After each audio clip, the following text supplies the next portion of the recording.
And with that, Dr. Newsome.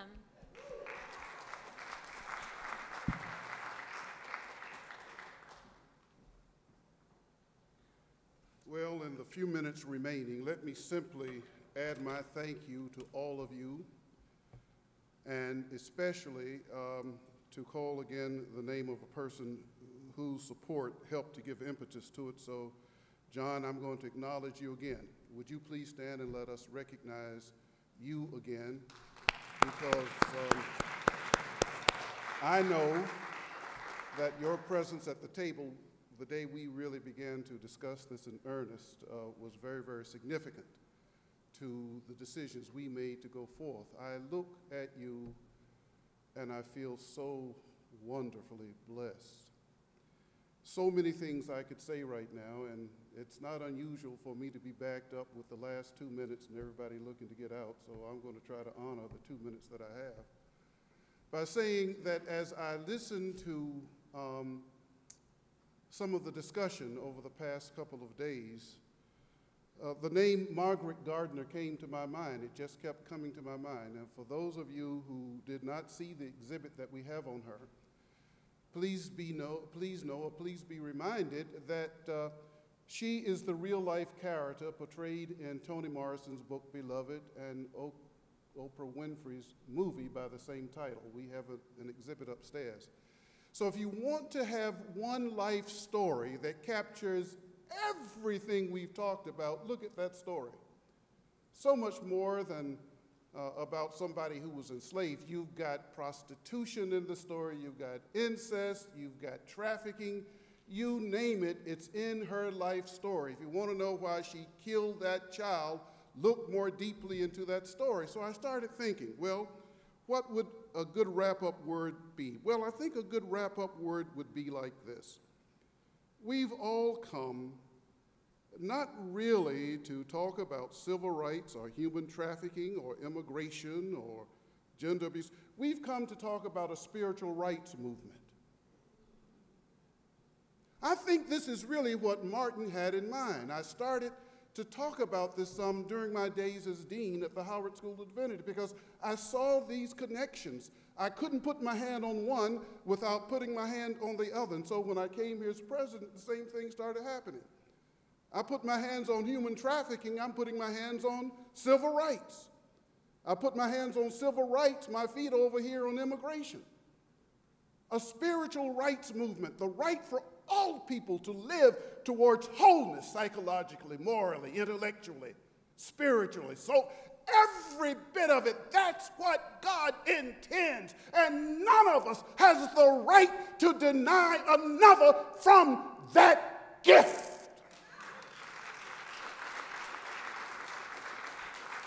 What spiritual hubris for any of us to think that we can divide God's work up in such a way that while we tend to this grape, that grape must wither on the vine. We've got to all first free ourselves up from spiritual schizophrenia. We've got to stop living an illusion. And we've got to start living the reality of our oneness, our one humanity in the eyes of God. And the way we do that is claiming the space between us. Somebody else mentioned it earlier. That's where freedom is. Anybody can be free on a deserted island out in the South Pacific. It's when we find a way to relate to one another as to liberate the gifts of God so as to free God's gift of life. And it is altogether possible. I think about that river. Think about there in the book of Numbers, is that about right, where Moses is directed to send some people across the water, spy out the land. I think it was about 12 of them. They got over there, and boy, were they pleased with what they saw. And they came back saying, all the grapes, all the honey. Oh, that's where we really ought to go. Well, should we go? You know the story. They divided themselves into a majority report and a minority report. 10 of them said, no, we shouldn't go. We shouldn't go. No, no, no. The honey is there. All that we want in the grapes, so many takes. I don't know how many to carry one, but the giants are in the land. And then 2 spoke up, particularly Caleb. I got a Caleb here. Where is my Caleb? Every time I see Caleb, I think of this story. He's the person who's been running down here doing some of this setup, freeing me up to close this out. And Caleb said, no, we are well able. We're well able to come together all as evangelicals. We are well able to come together all as, okay, time to move that label aside a little bit, as Christians for the common cause of doing God's work. We are well able to overcome all the giants in the land, the civil rights, the human trafficking. The spiritual rights movements has these sectors. We can all be working in one or more sectors under the banner of spiritual rights and not feel as though we have to avoid each other, or as if we have to divide ourselves, or pretend that we can't fellowship one with the other in God's name to do God's work. That's one thing that comes to my mind, and I think about that passage in Ephesians, isn't it there? 2nd chapter, where Christ has broken down all the dividing walls. There's nothing between us. There's nothing prevent us from claiming the space between us to join together. And so then when people say, what now shall we do? Or, well, little baby steps. Call the number that somebody gave you. And sometimes don't call us to talk about what you can do in their organization. Just say, hey, sister, I'm calling you because you're on my mind. Want you to know I'm praying for you. Hope you're having a good day. When you come to town, come see me. Let's go out to eat. Those little things.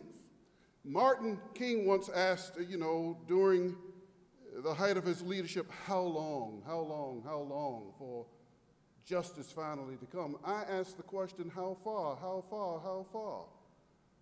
to that day of freedom? And I say, as close as the human heart.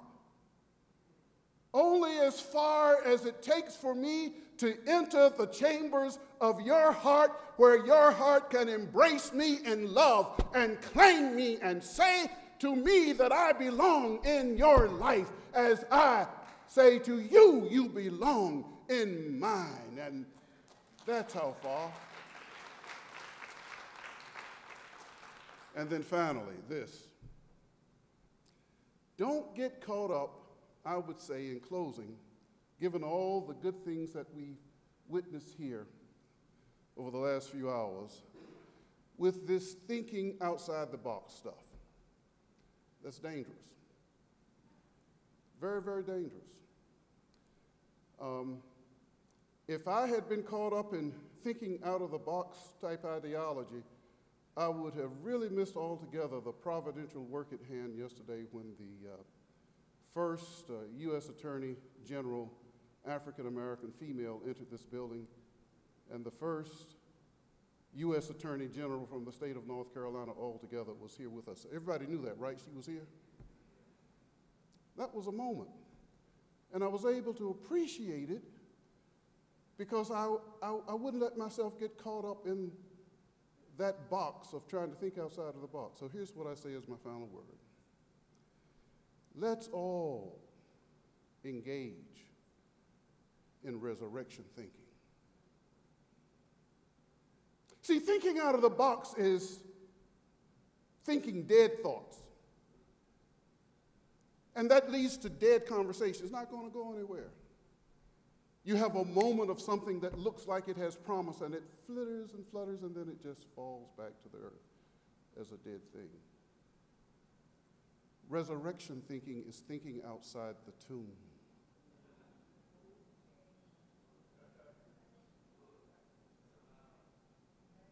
Thinking outside the tomb, my dear evangelical friends, my dear Christian brothers and sisters, is the kind of thinking that brings forth conversation with no end. It's an eternal dialogue, full of possibilities, full of power, full of all the resources needed for social transformation,